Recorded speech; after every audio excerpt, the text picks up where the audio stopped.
Em direto dos estúdios do Porto, nos estúdios da TVI, é nosso convidado o jornalista do site Mais Futebol, Germano Almeida.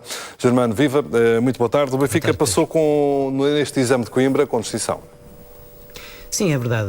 O Benfica dá claramente sinais de melhoria. Não começou bem a época. Começamos a perceber que isso teve muito a ver com Cardoso, de facto. O Benfica tinha poucos golos nas primeiras jornadas, perde, como te lembras, o primeiro jogo na Madeira, empatou com o Belenenses e os tais 5 pontos de atraso que tem com o Porto explicam-se um pouco por aí. Cardoso, de facto, dá mais poder de fogo ao Benfica. O Benfica, não tendo feito um grande jogo ontem, soube responder. A primeira meia hora não foi muito boa, mas aquele tiraço do Cardoso deu vantagem à equipa encarnada e depois partiu para uma vitória clara e com um 3-0, de facto, um belíssimo gol do Markovic. O Markovic impõe-se cada vez mais como o artista do Benfica.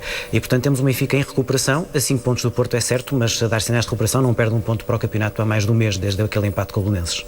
Germano, neste jogo de Coimbra, a Académica foi o adversário ideal para este ciclo complicado que o Benfica vai ter agora, nestes 3 jogos, agora os próximos 2 jogos, neste caso. Sim, é verdade, o Benfica entra aqui numa fase decisiva, dá sinais de recuperação, como estávamos a falar há pouco, mas tem as próximas 2, 3 semanas decisivas. Tem que ganhar na Grécia se quiser continuar na Champions, tem depois aquele jogo com o Sporting importante para a taça, um pouco também para dar sinal de que, apesar daquele fantástico arranque do Sporting, o Benfica continua a ser mais equipa do Sporting, considero que sim. Não acho que a Académica tenha sido o adversário ideal. A Académica, apesar de não estar muito bem na tabela, tem feito bons jogos, tinha vindo de uma vitória em Braga e foi um adversário no início, como disse, a primeira meia hora até difícil. Foi decisivo, na minha opinião, aquele tiraço do Cardoso que aos 34 minutos dá vantagem, as coisas acabaram por ser mais fáceis para o Benfica. E aquela infelicidade de defesa da Académica que praticamente logo a seguir ao gol do Cardoso quase que sentenciou a partida.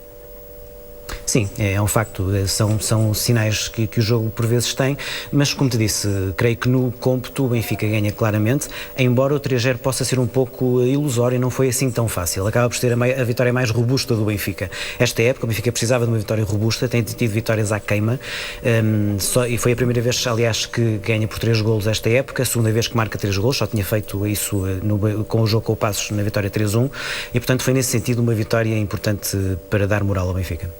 Bem, Germano, peço que fiques um pouco mais connosco. É que hoje entram em campo o Futebol Clube do Porto e Sporting, os líderes do campeonato, agora com 2 pontos de vantagem sobre os encarnados, têm a oportunidade de repor a diferença nos 5 pontos, caso vençam na deslocação ao Restelo.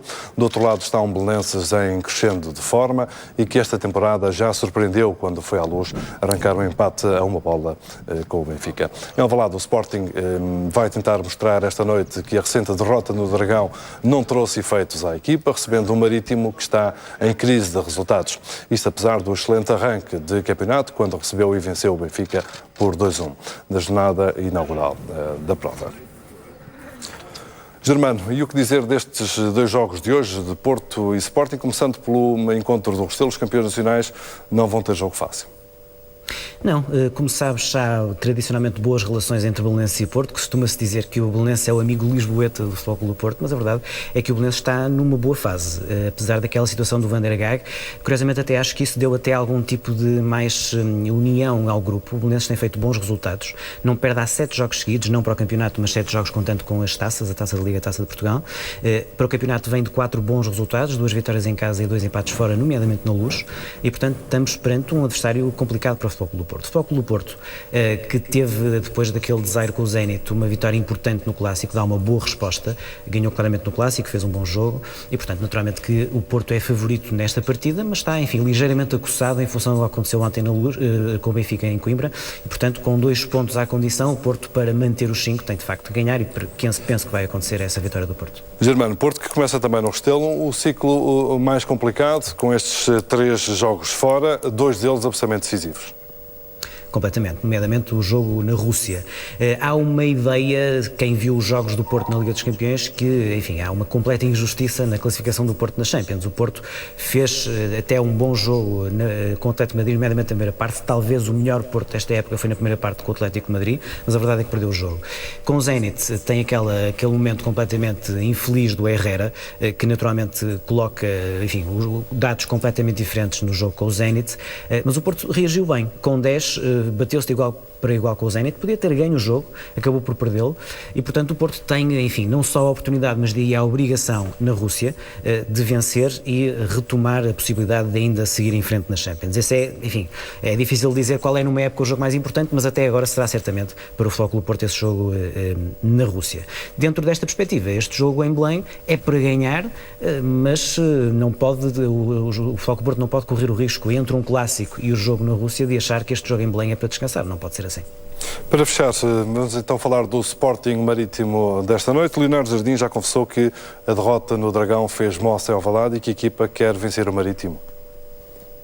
Sim, vamos lá ver. O Sporting, toda a gente dizia antes do início da época que ia ficar muito atrás dos grandes e não tinha qualquer hipótese de ganhar o título. Entra muitíssimo bem, confesso que me surpreendeu. Mérito do Leonardo Jardim, que é um treinador que sabe orientar uma equipa e organizá-la, e com algumas boas surpresas, nomeadamente duas, o Freddy Monteiro, que é um belíssimo jogador, e o William Carvalho, que tem tudo para ser dos melhores jogadores do campeonato esta época.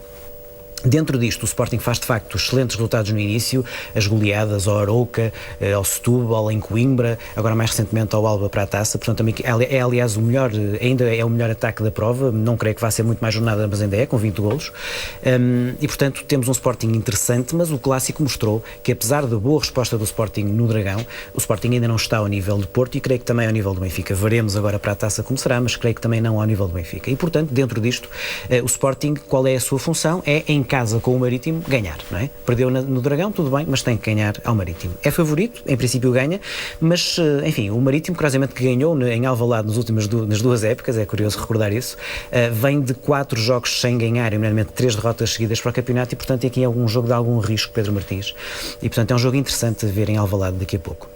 Muito bem, obrigado Germano Almeida. Vamos lá ver o que é que dão estes Sporting Marítimo e também Belenenses Futebol Clube do Porto.